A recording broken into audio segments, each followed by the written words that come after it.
They can rejoice. They can lift up their hands. They can find gladness and happiness in suffering.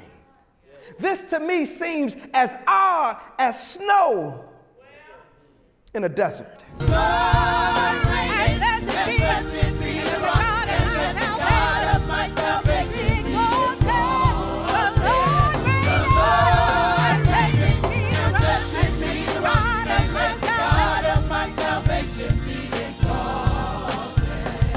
Colossians 1 verse 24.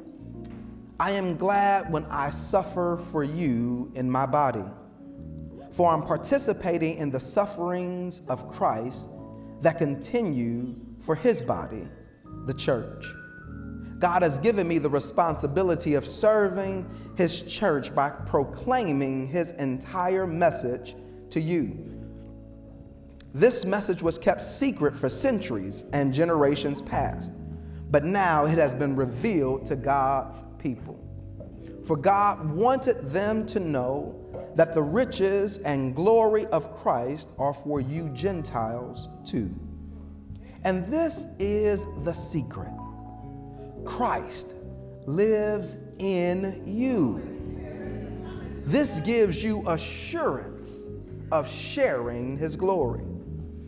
So we tell others about Christ, warning everyone and teaching everyone with all wisdom, or all the wisdom God has given us.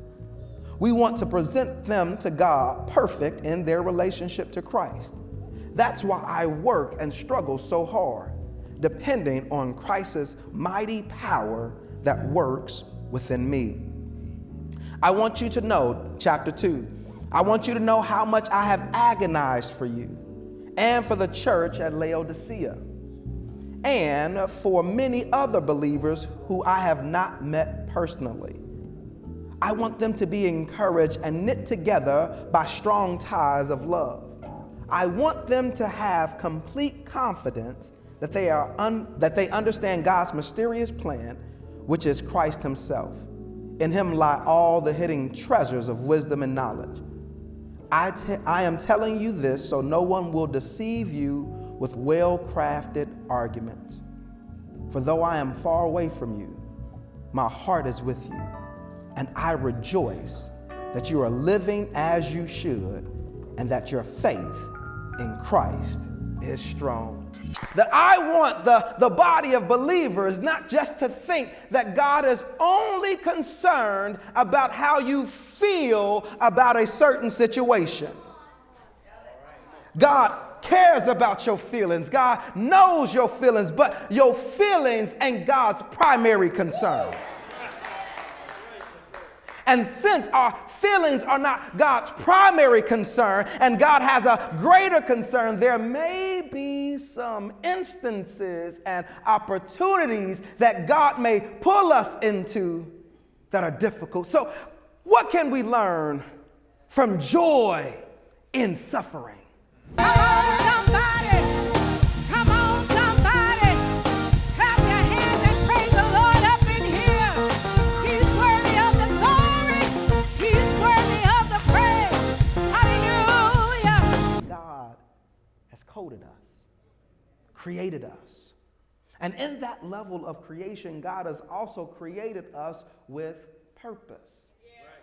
That God has called us to doing things. And don't get me wrong, this calling doesn't always mean that you need to be a preacher or stand in a pulpit, but this does mean that God has a pulpit that's just for you. And whereas yours may not look like mine, yours does look like something, whether you're in a boardroom, whether you're at a classroom, whether you are running as a CEO, or if you're just one of the laborers, you are positioned and created for a reason. And doing that thing, knowing that thing, gives you the ability to withstand the difficulties because you know that God put you there. And if God put me here, if God created me so, if God made it be so, my joy is so connected to God that it doesn't matter what's happening to me because I know the one that is for me.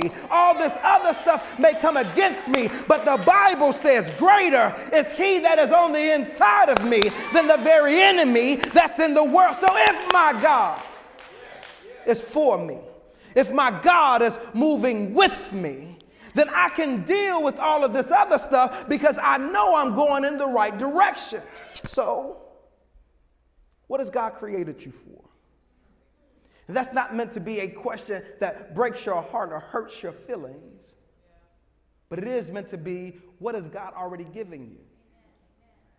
What abilities do you already have? How has God uniquely created you? Because God created you to be you and not to try to be what everybody else is. All over my husband.